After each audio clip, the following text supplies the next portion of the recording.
जो तेरे जैसे एक बार डांसर को बुला के कोलैबोरेट करे। तो उधर क्यों गई थी ये तो सबको पता है। तू क्यों गई थी बार दुबई, देरा, अबू धाबी? क्योंकि तेरे लड़कियों को उधर होटल्स में छोड़ने का था ना। क्योंकि तेरा बिजनेस ही यही है, तू तो बोलेगी नहीं। तो इसलिए मैं आके इधर बोलना पड़ता है तेरे बारे में। लड़कियों को छोड़ने के लिए उधर गई थी और तू बोलती है तेरे को उधर बुलाए थे कि कोलैबोरेशन के लिए। कौन से डांस बार में छोड़ी है लड़कियों को वो तो दिखा देती। क्या बोलना तेरे को, आईफा अवार्ड का क्या दिखा रही है खड़के यूट्यूब में, गोया कि इसी को दे रहे हैं कोई। हाँ, तेरे को एक हक से बोलूं, बेस्ट बार डांसर का अवार्ड देना चाहिए था। सुबह डालूंगी मिर्ची मसाला, लेकिन मैं देखना चाहती थी कितनी तेरे को लगी है मिर्ची।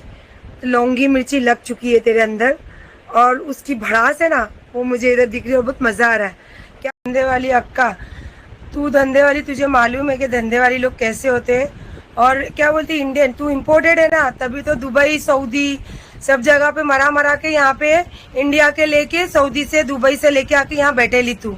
इंडिया में तो कोई मिला नहीं तेरे को, नाचने को गई थी होटल में, बोलती है ना, क्योंकि तू धंधा वही करती है तो तू वही नजरिए से लोगों को बात करेगी, वही लहजे से तू बात करेगी, क्योंकि तू है बड़ी सप्लायर, इम्पोर्टेड माल सप्लाई करती है तू। तो तू बराबर अपनी औकात बताई अपने मुंह से कि मैं क्या करती हूँ और मेरी पहचान क्या है, और देखो मैं पहचानती हूँ। मैं तो अक्का हूँ नहीं, लेकिन तू जरूर इम्पोर्टेड माल है। अस्सलाम वालेकुम। क्या बोलती, बोलते रहेगी, वीडियो डालते रहेगी, तेरे जैसी नहीं हूँ मैं, समझी। अपने सगे वालों को भी बोल के उनकी भी इज्जत निकालती, मैं जो बोलती हूँ ना वही करती हूँ। लेकिन तू मेरे को उंगली करेगी ना तो मैं छोड़ूंगी नहीं। वो पहले वाली सायरा सत्तानी जो खामोश बैठी थी ना, तो अब पता चला रिंग कहाँ कहाँ से बन के हमारे को कौन से चंगुल में फंसाने की कोशिश करे। लेकिन अल्लाह का बहुत करम है कि वो चुंगुल है ना, अल्लाह पाक ने दिखा दिए। और सबसे मेन कड़ी तू है। और वो सिम्मो कटेली है ना, धंधे वाली, जो तेरे साथ में रात को लगी हुई थी, बराबर है, धंधे वाली बात करेंगे ना। रात को लाइव चालू करे थे ना दोनों, वो वहां से टच हुई, यहाँ से टच हुई। धंधे वाले लोग है ना, धंधे वाले लोग से ही मिलेंगे। अच्छे लोग, शरीफ लोग कभी ना अच्छे लोग से नहीं, बुरे लोग से नहीं मिलेंगे, और बुरे लोग कभी अच्छे लोग से नहीं मिलेंगे। अस्सलामुअलैकुम रहमतुल्लाहि व बरकातहू। आपने मैडम जी की गुफ्तगुए अंदाज सुन ही ली होगी कि उल्टा चोर डांटे कोतवाल को। मेरी एक इंस्टा फ्रेंड ने, जो मेरी एक इंस्टा फॉलोवर है, उनका ये सवाल था कि नूर सिस्टर हमेशा सम्मू सिस्टर सायरा सत्तानी का ही क्यों पीछा पकड़े रहती हैं, क्यों वो सायरा सत्तानी के खिलाफ इस तरह की बातें करती हैं, जबकि सायरा सत्तानी उनके बारे में कुछ भी नहीं कहती हैं। तो ये जो क्लिप है, तो मेरा अपने उन जैसे बहुत से व्यूवर्स को सुनाने का मोटिव है कि देखिए ये वीडियो जो है ये 1 साल पहले का है। 1 साल पहले भी सम्मू सिस्टर के बाद झूठ नहीं कहती हैं कि वो टिकटॉक के जमाने से इसके पीछे हैं। और ये औरत भी इस बात को झूठ नहीं कहती है कि ये जो कटीली कटीली जिसे बोलती है सम्मू सिस्टर को, तो वो वाकई इसके पीछे कब से हैं। पर आज तक भी इस औरत ने अपने झूठ बोलते बोलते कभी भी इन्होंने इस चीज का खुलासा नहीं किया कि ये जो लोगों की सिंपैथी हासिल करती हैं, ये जो लोगों के सामने मजलूम बनती हैं, और ये इस बात को साफ साफ कहती हैं कि मैं झूठ नहीं बोलती हूँ, तो इसीलिए मैं अपनी ये क्लिप आप सबके साथ शेयर कर रही हूँ।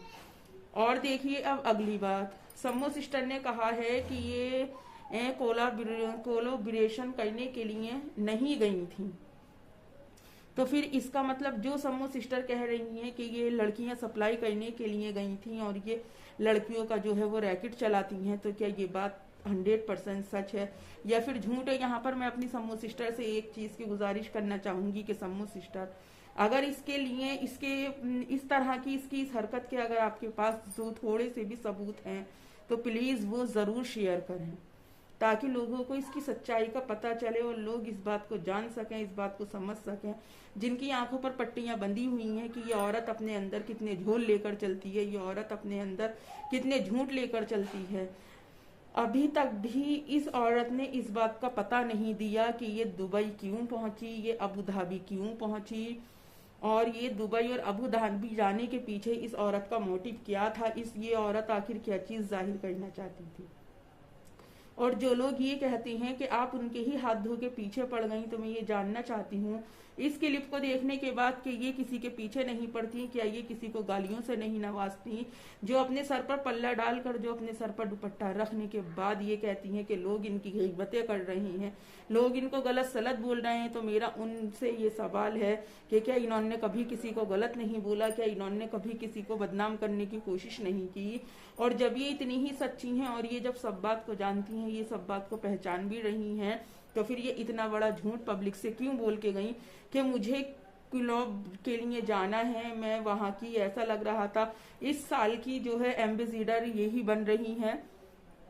इतना सब कुछ होने के बाद, सारी हकीकत इनके सामने आने के बाद, सब कुछ दिखाने के बाद ये तब भी नहीं सुधर रही है। देखिए इनके इंस्टाग्राम पर रील्स जाकर के ये अपने बेटे के साथ किस तरह की बेहुदा ड्रेस पहनकर डांस कर रही हैं। अब उनके जो चमचे हैं वो आकर कहेंगे कि आप हर बार इन माँ बेटों के रिश्ते के ऊपर सवाल उठाती हो, तो देखो जो जैसा देखेगा वो वैसा ही तो कहेगा। आप देखिए ब्लैक कलर की ड्रेस इन मैडम ने पहन रखी है, इतनी बारीक ड्रेस पहन रखी है, और इनका बेटा भी इनके साथ नाच रहा है कि तौबा अस्तगफिरुल्लाह। देखने के बाद ये सोचने पर मैं तो हर बार मजबूर हो जाती हूँ कि क्या ये वाकई माँ बेटे हैं, क्या इनका रिश्ता वाकई वही है जो कि ये दुनिया को दिखा रहे हैं, दुनिया को शो कर रहे हैं। पर मैं खुद बहुत ज्यादा हैरान परेशान हूँ इनकी हरकतों से, जैसे कि दिन ब दिन इनकी हरकतें बढ़ती ही जा रही हैं।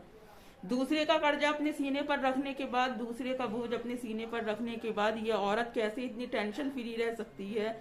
ये जो औरत कह रही थी और ये जो औरत कहती है कि मैं झूठ नहीं बोलती, अब आप मुझे इस सवाल का जवाब दें कि सारे यूट्यूबर झूठे हैं जो इनके खिलाफ वीडियो बना रहे हैं, सारे इंसान झूठे हैं जो इनके खिलाफ वीडियो बना रहे हैं। किसी भी इंसान को नहीं, कोई भी इंसान इनके लिए सच नहीं बोल रहा है, जो कुछ भी कह रहे हैं वो झूठ वो कह रहे हैं। पर क्या सच में ये कोई कोलैबोरेशन के लिए गई हैं? क्या सच में ये वाकई उसी काम के लिए गई हैं जिस काम के लिए ये अपनी यूट्यूब पर बैठकर गोहाल लगा रही थी, सरप्राइज सरप्राइज सरप्राइज? क्या सरप्राइज निकला? एक कहावत याद आई कि खुदा पहाड़ और निकली छुइया। पर मैं आपसे एक बहुत जरूरी बात ये करना चाहती हूँ कि ये उजैर कुरैशी ब्लॉग्स जो हैं, जो लोग यूट्यूब पर नए हैं और जिन लोगों को यूट्यूब के बारे में ज्यादा नॉलेज नहीं है, मैंने भी अपने इस भाई से बहुत कुछ सीखा है और मैं भी इनकी वीडियो वॉच करती हूँ।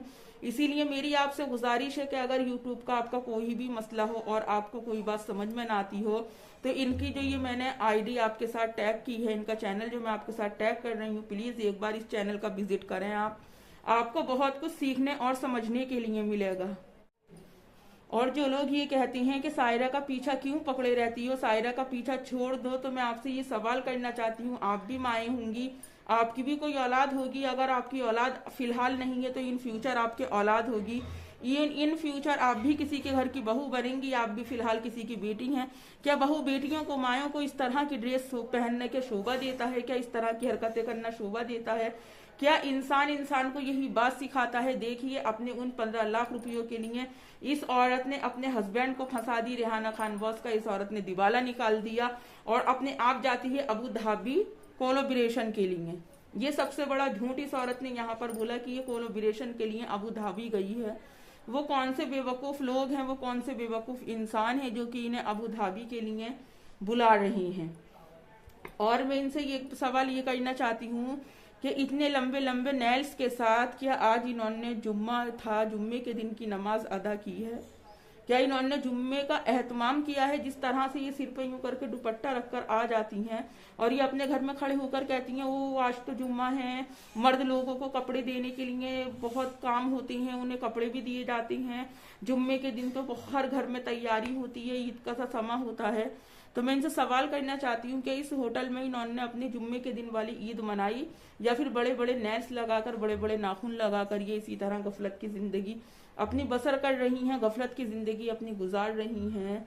और ये इस चीज को भी भूल गई कि दुनिया में कितने कहर नाजिल हो रहे हैं, दुनिया में कितनी बातें हो रही हैं, किस तरह हमारे नबी की शान में गुस्ताखी हो रही है, किस तरह बेईमान वाले लोग आ रहे हैं और इस्लाम को बदनाम कर रहे हैं। और सबसे ज्यादा वो लोग गलत कर रहे हैं जो कि इस्लाम के नाम पर और इस दुनिया के संविधान के नाम पर आपस में लोगों को भिड़वा रही हैं। पर इस औरत को कुछ नहीं पता, जब भी इस क्या कोई वीडियो बनाकर हमारे नबी की शान में जो गुस्ताखी हुई है इस औरत ने डाली, ये हरगिज नहीं डाल सकती। इसलिए नहीं डाल सकती क्योंकि इस औरत को डर है कि अगर मैंने किसी के लिए भी कोई ईमानदारी वाली बात कह दी तो शायद मेरे व्यूवर्स कम हो जाएं। वैसे भी आजकल भीख मांगने का इन्होंने अपना ठिकाना कर लिया, क्योंकि देखो बड़े बोल का सिर नीचा रहना चाहिए। कभी ये हम जैसे यूट्यूबरों को कहती थी कि आप मेरे नाम का भीख खा रहे हैं, पर क्या कभी इस औरत ने इस बात को सोची कि इस औरत को फेमस किसने किया है, इस औरत को यूट्यूब पर इतनी पहचान किसने दी है, इस औरत का एक नाम एक मकाम यूट्यूब पर कैसे आया है, वो हम जैसे छोटे यूट्यूबरों की वजह से आया है। इसने एक बार अपने घर की बात निकाली और हम सब सारे यूट्यूबरों ने उठाकर वीडियो बना डाली। अगर मेरे पास 1000 सब्सक्राइबर 500 मेरी वीडियो को वॉच कर रहे हैं तो उन 500 ने देखा, उन 500 ने देखा, उन 500 ने देखा, टोटल 1500 लोग इसे 3 चैनल से मिले। तो सोचिए हमने इसकी कितनी पहचान करवा दी है। ये अपनी झूठी तकब्बुराती कलामात की वजह से ये औरत इतने बड़े बड़े अल्फाज कहती थी। आज हम में से कोई भी ये गुहार नहीं लगाता, ये फरियाद नहीं करता कि हमारी वीडियो को वॉच करो, हमारी वीडियो को वॉच करो, या हमारी वीडियो जाकर आप देखो। पर कहते हैं ना कि जो हक पर बात होती है वो सच पर बात होती है। और मैडम जी अब तो बता दें, आप कोलैबोरेशन के लिए कहाँ गई हैं, कौन से उसकी आप एम्बेसडर चुनी गई हैं, कहाँ आपको अवार्ड मिला है? आईफा अवार्ड लेने गई थी आप? मुझे तो हंसी आई इतनी। एक बार को तो मुझे यकीन आ गया क्योंकि आप कहती थी मैं झूठ नहीं बोलती, पर दूसरी बार में मैंने सोचा मैंने कि कैसा आईफा अवार्ड है। आईफा अवार्ड तो जाने कब का लोग वहां से आ भी गए और लोग वो भी हो गए। आने वाले टाइम में कहीं हमारी चमकीली खाला ये ना कह दें कि इन्हें अंबानी का फोन आया था जियो अपनी कंपनी संभालने के लिए। भाई बच के रहिएगा सब, ऐसा भी हो सकता है कि इन फ्यूचर अंबानी साहब का भी फोन आ जाए जियो कंपनी संभालने के लिए। और आज सच में मेरा बिल्कुल भी इरादा नहीं था वीडियो डालने का, आपको मेरी तबीयत देख ही रही है। पर मेरी एक फ्रेंड का सवाल था कि सम्मो सिस्टर हर बार क्यों सायरा सत्तानी के पीछे पड़ी रहती हैं। उम्मीद करती हूँ मेरी उस बहन को मेरी वीडियो देखने के बाद जवाब मिल गया होगा। नेक्स्ट वीडियो में फिर मुलाकात होगी, तब तक अपना और अपने का ढेर सारा ख्याल रखें। प्लीज़ आप लोग मुझे व्यूज़ बहुत अच्छे देते हैं, मैं आपकी तहे दिल से शुक्रगुजार हूँ, पर आप लोग मुझे दिल से सब्सक्राइब नहीं कर रहे, तो प्लीज़ सब्सक्राइब माई चैनल। अल्लाह हाफिज़।